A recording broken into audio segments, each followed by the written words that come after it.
Hello दोस्तों, आज हम पढ़ेंगे जेनेटिक डिसऑर्डर के बारे में। ये principal inheritance and variation 12th का 5th चैप्टर है। उसका टॉपिक है जेनेटिक डिसऑर्डर। इसके नीट में क्वेश्चन आते हैं। यदि आप ये वीडियो स्टार्टिंग से एंड तक देख लोगे तो आपके जेनेटिक डिसऑर्डर का एक भी क्वेश्चन नहीं छूटेगा, इसकी मैं गारंटी लेता हूँ। ठीक है, तो अपन स्टार्ट करते हैं।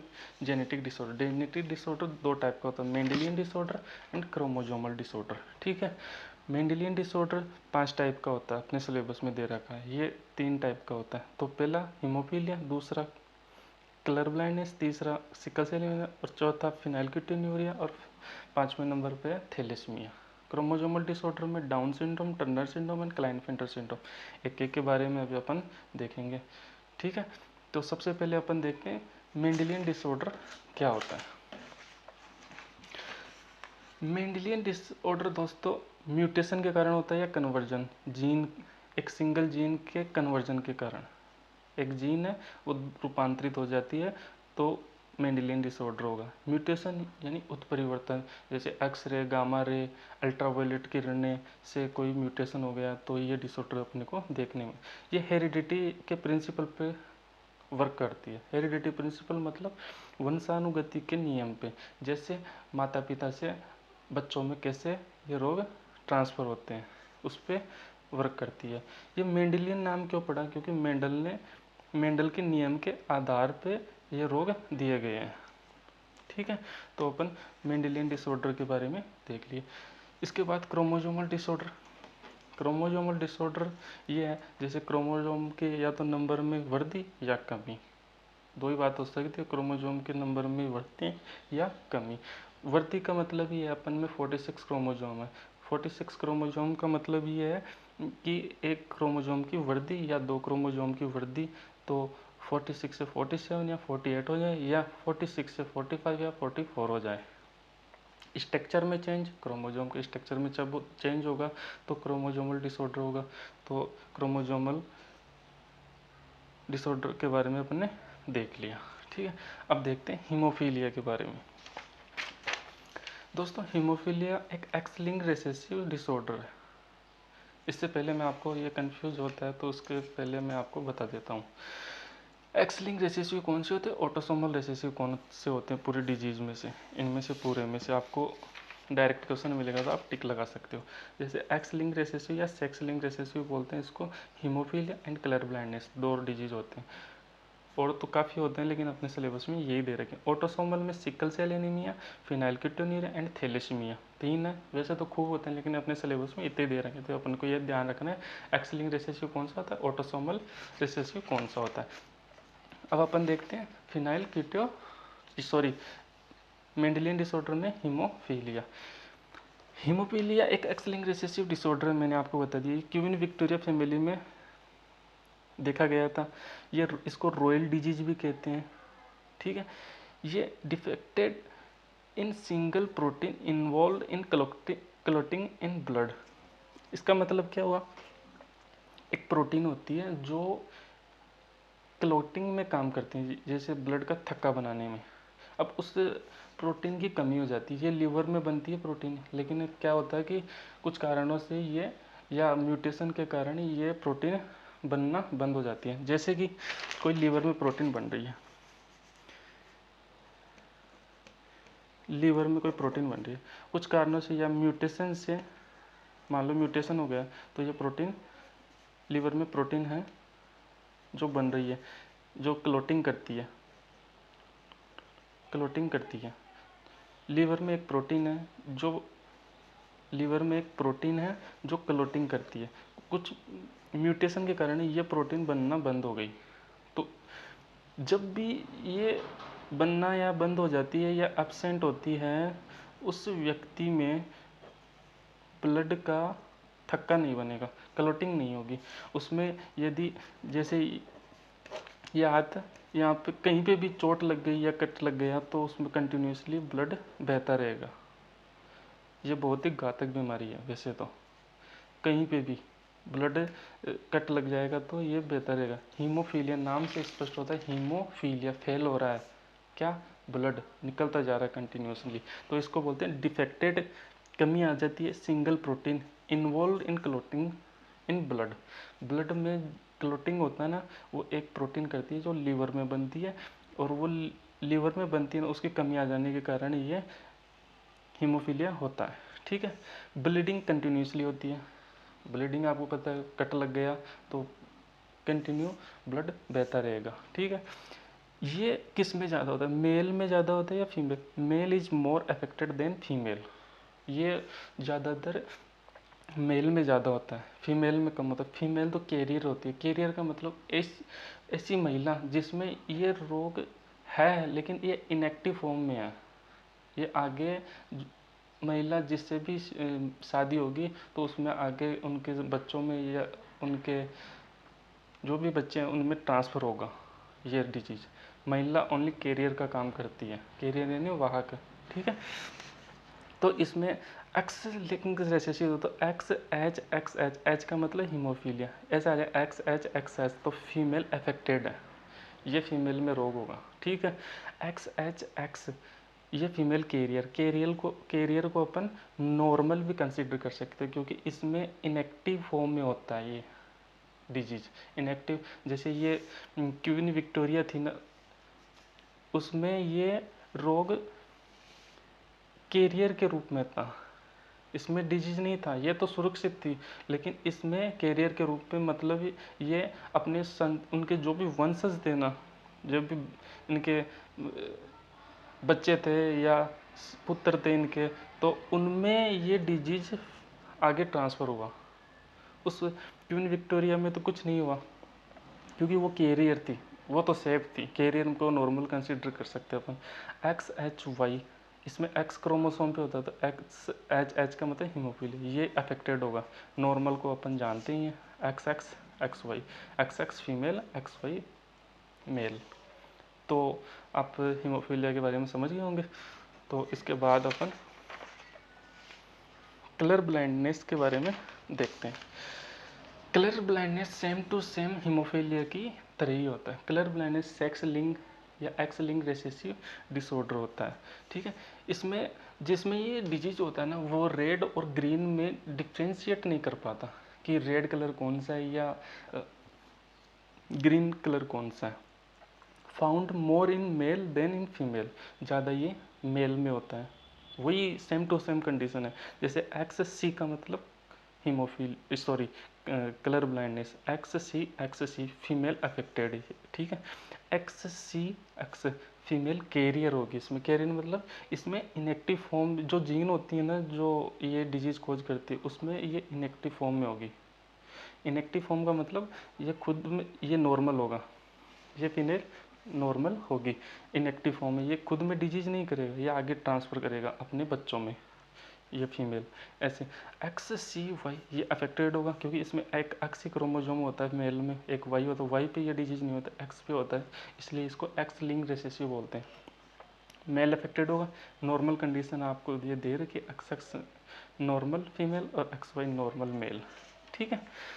तो इसमें ऐसे होता है। फिर देखते हैं sickle cell anaemia. Sickle cell anaemia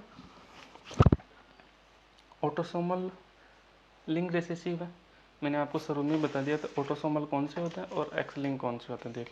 देखना इधर, autosomal recessive sickle cell anaemia, phenylketonuria और थैलेसीमिया। ठीक है। तो ये ऑटोसोमल रेसेसिव होता है। इसमें क्या होता है, आरबीसी बिकेम सिकल सेल। इसमें आरबीसी सिकल सेल की हो जाती है। सिकल सेल का मतलब आरबीसी ऐसी होती है, आरबीसी की शेप ऐसी होती है, लेकिन ये सिकल शेप की हो जाती है ऐसे। ये रोग जिसमें भी होगा ऐसी हो जाती है सिकल शेप की। ठीक है।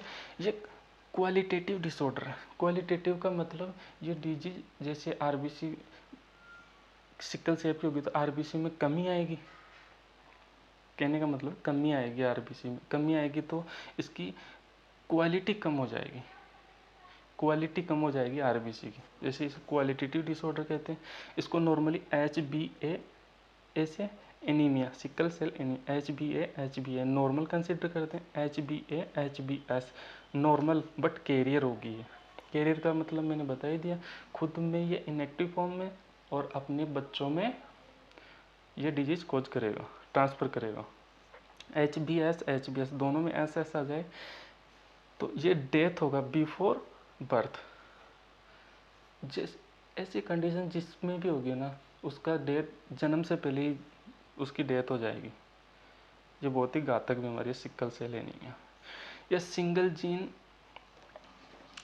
जीन के चेंज होने के कारण होता है। सिंगल जीन चेंज मैं आपको समझाता हूँ। जैसे हीमोग्लोबिन, आरबीसी में क्या होता है, हीमोग्लोबिन में दो चेन होती है, अल्फा एंड बीटा। बीटा की 6th पोजीशन पे नॉर्मल कंडीशन में जैसे डीएनए से क्या बनता है, एमआरएनए से डीएनए से एमआरएनए से प्रोटीन बनती है। और प्रोटीन किसके बने होते हैं, एमिनो एसिड। ठीक है, तो डीएनए पे नॉर्मल कंडीशन में CTC के रूप में ये कोडोन होता है 6th पोजीशन पे बीटा श्रृंखला पे। ये चेंज होता है GAG में, नॉर्मल कंडीशन में ये एमिनो एसिड बनाता है ग्लूटामिक एसिड। ये तो नॉर्मल कंडीशन होगी।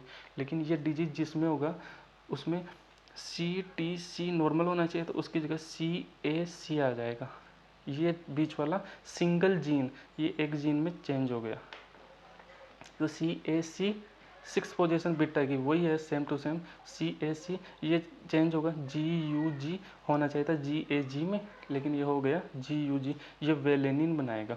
ये बनना तो ग्लूटामिक एसिड चाहिए था, लेकिन ये वेलेनिन बन गया। वेलेनिन का मतलब ये इस ग्लूटामिक एसिड की जगह वेलेनिन आ जाएगा। तो वेलेनिन आने से जो आरबीसी की जो स्ट्रक्चर है ना, वो सिकल सेल की जैसे हो जाएगी।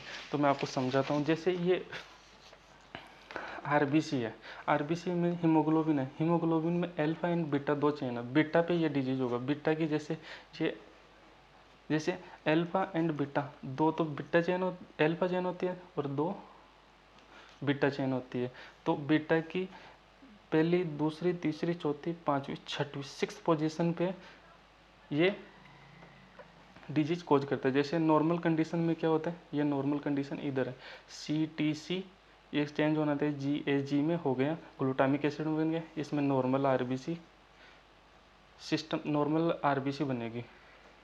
ठीक है, लेकिन ये 6th पोजीशन पे ऐसा कुछ हो जाए, CTC की जगह CAC आ जाए, GAG की जगह GUG आ जाए और वेलेनिन आ जाए, तो क्या होगा, सिकल सेल की हो जाएगी। क्योंकि इसमें 6th पोजीशन पे या तो म्यूटेशन हो जाएगा, या किसी भी कारण से, कोई भी कारण हो सकता है, जीन के चेंज होने से ये म्यूटेशन होगा, तो सिकल सेल की हो जाएगी। अधिकतर म्यूटेशन ही होता है, तो ये सिकल सेल या सिकल सेल एनीमिया में कंसिडर करेंगे।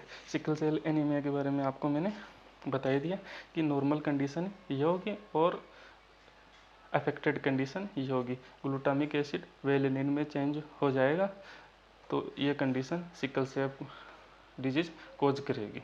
ठीक है, तो इसके बाद अपन देखते हैं फिनाइलकीटोन्यूरिया। फिनाइलकीटोन्यूरिया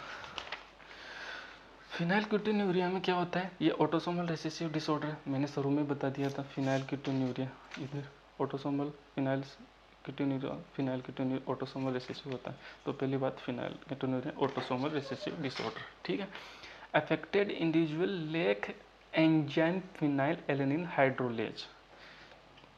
इसका मतलब क्या होता है, कोई भी व्यक्ति है ना, उसमें एक एंजाइम होता है फिनाइल एलेनिन हाइड्रोलेज, ये एंजाइम होना चाहिए, लेकिन इस एंजाइम की कमी हो जाती है, जिसमें ये रोग होता है फिनाइलकीटोन्यूरिया। ये एंजाइम की कमी होगी। ये एंजाइम बनता क्या है, लीवर में बनता है। मान लो कि नॉर्मल कंडीशन में बताता हूँ। सबसे पहले मैं आपको, फिनाइल एलेनिन है, ये कन्वर्ट होगा टायरोसिन में, किसकी मदद से, फिनाइल एलेनिन हाइड्रोलेज एंजाइम की मदद से ये टायरोसिन में कन्वर्ट होगा। तो नॉर्मल कंडीशन में तो ठीक ठाक चलेगा, जो भी अपनी बॉडी में मैकेनिज्म है।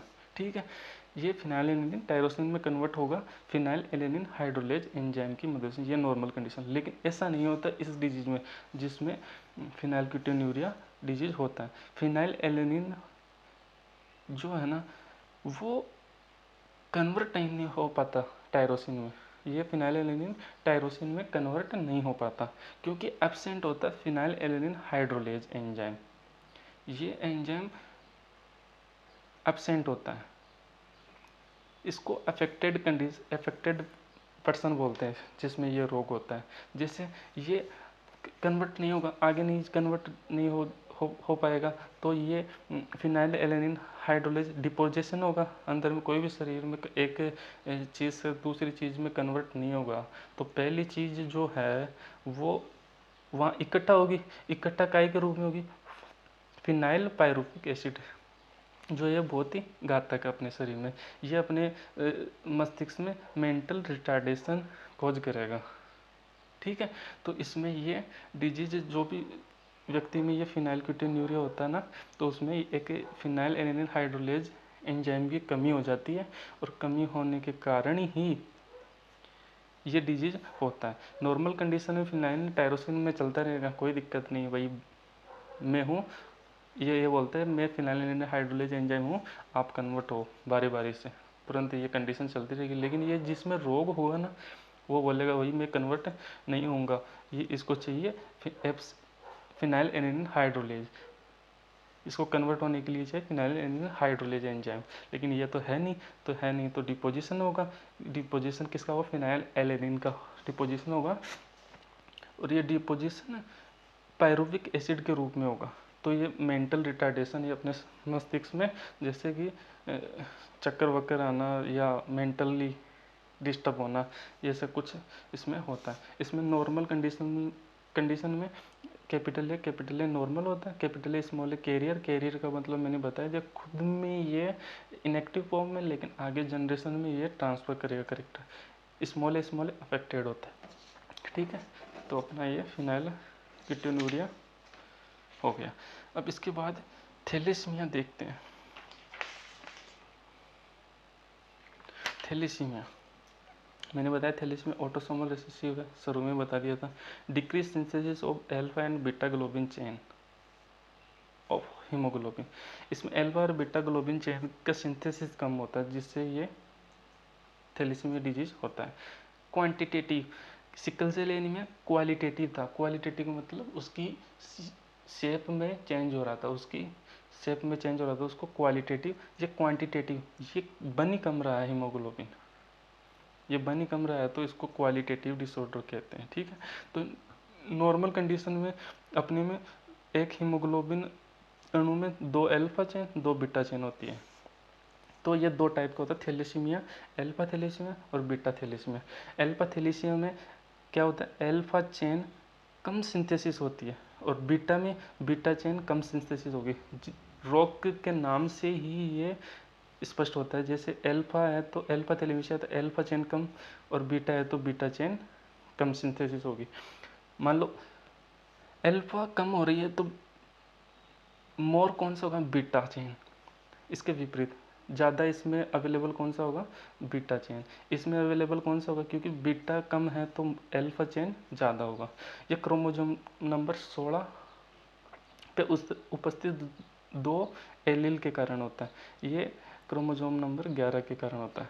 इसमें 2 एलील होते हैं, 2 जीन होते हैं, HBA1 HBA2। ये HBA और HBA2, इसमें इसके 2 एलील होते हैं। इनमें किसी में एक में या 2 में म्यूटेशन होता है तो ये अल्फा थैलेसीमिया होता है। ठीक है, तो इसमें क्रोमोसोम नंबर पे HBB एक जीन होती है, इसमें एक जीन के 2 एलील होते हैं, तो इनमें कोई एक या एक से अधिक में म्यूटेशन होगा तो ये बीटा थैलेसीमिया होगा। आपको सबसे इम्पोर्टेंट यही ध्यान में रखना, थैलेसीमिया में क्वांटिटेटिव डिसऑर्डर है और सिकल सेल में क्वालिटेटिव डिसऑर्डर है। ठीक है, तो अपना हीमोफीलिया होगा, कलर ब्लाइंडनेस होगा, सिकल सेल एनीमिया होगा, फिनाइलकीटोन्यूरिया होगा, थैलेसीमिया होगा। अपन पढ़ते हैं अब डाउन क्रोमोसोमल डिसऑर्डर के बारे में। सबसे पहले अपन पढ़ते हैं क्लाइनफिल्टर सिंड्रोम। क्लाइनफिल्टर में अपन को यही ध्यान में रखना है, ये मेल में होता है। ठीक है, जैसे क्लाइनफिल्टर का याद करने का तरीका मेरा तो कुछ ऐसा है, जैसे एक मूवी थी वो प्रभास की, साउथ की, कटप्पा वाली, उसमें कटप्पा था, कटप्पा। जैसे कैसे क्लाइनफिल्टर, कैसे कटप्पा। कटप्पा क्या था, एक मेल था, तो कटप्पा से क्लाइनफिल्टर सिंड्रोम ये मेल में होता है। ये अपन कंफ्यूज हो जाते हैं, और ये मेल में होता है या फीमेल में होता है। क्लाइनफिल्टर कटप्पा में, कटप्पा एक मेल था तो मेल में ये होता है, ऐसे अपन याद कर सकते हैं। मैं ऐसे याद करता हूँ तो क्लाइनफिल्टर से कटप्पा याद हो जाए, कटप्पा एक मेल था, मेल में ये डिजीज होता है। नॉर्मल कंडीशन में क्या होता है, इसमें 44 प्लस XY क्रोमोजोम होता है, ठीक है, तो नॉर्मल कंडीशन में। बट ये क्लाइनफिल्टर सिंड्रोम जिसमें होगा ना 44 प्लस XY तो होता है, लेकिन एक X क्रोमोजोम और आ जाता है एक्स्ट्रा, तो 44 तो होता ही है, 46 होनी चाहिए हमें, 46 सर एक 47 हो जाएगा, 44 45 46 47, एब नॉर्मल कंडीशन 47 क्रोमोजोम हो जाएंगे। मैंने क्या कहा था, क्रोमोजोम में वृद्धि या कमी, क्रोमोजोमल डिसऑर्डर में अपन यही पढ़ते हैं। तो इसमें जैसे 2n का मतलब क्या होता है, 46, 46 प्लस 1 47, इसको ट्राइसोमी, ये मैंने पिछले वीडियो में बताया था जिसमें अपन ने म्यूटेशन के बारे में पढ़ा था, तो ट्राइसोमी के बारे में 2n+1 कंडीशन को अपन ट्राइसोमी कहते हैं, ठीक है। तो ये फीमेल जैसे लक्षण आते हैं, मेल में जैसे फीमेल जैसे लक्षण आते हैं, और इसको अपन बांझ भी कह सकते हैं, क्लाइनफिल्टर जिसमें होता है, ठीक है। ये सेक्स क्रोमोजोम की एबनॉर्मलिटी के कारण होता है। सेक्स क्रोमोजोम जैसे समझना, सेक्स क्रोमोजोम इसमें X गुणसूत्र एक एक्स्ट्रा आ गया था, जिसको अपन सेक्स क्रोमोजोम में एबनॉर्मलिटी आई है, इसके कारण क्लाइनफिल्टर सिंड्रोम होता है। क्लाइनफिल्टर के बाद में अपन पढ़ते हैं टर्नर सिंड्रोम। टर्नर सिंड्रोम ये याद करने का तरीका इसका मेरा तो ऐसा है, फीमेल में जो मैकेनिज्म होती है ना रिप्रोडक्शन की, ये टफ होती है मेल के कंपेयर में। मेल में तो ज़्यादा कंफ्यूज नहीं होता, लेकिन फीमेल में ज़्यादा कॉम्प्लेक्स होता है, तो टफ होता है मेरे हिसाब से फीमेल में ये। तो अपन याद रखेंगे टर्नर सिंड्रोम जैसे ही आएगा तो नाम याद रखना, टर्नर तो ये टफ होती है। क्या टफ, टफ का मतलब TF, टफ का मतलब TF, एफ का मतलब फीमेल, एफ से फीमेल याद रखेंगे, टफ। टर्नर सिंड्रोम आते हैं, ऐसे याद रखना है, टफ किस में होता है, एफ यानी फीमेल में।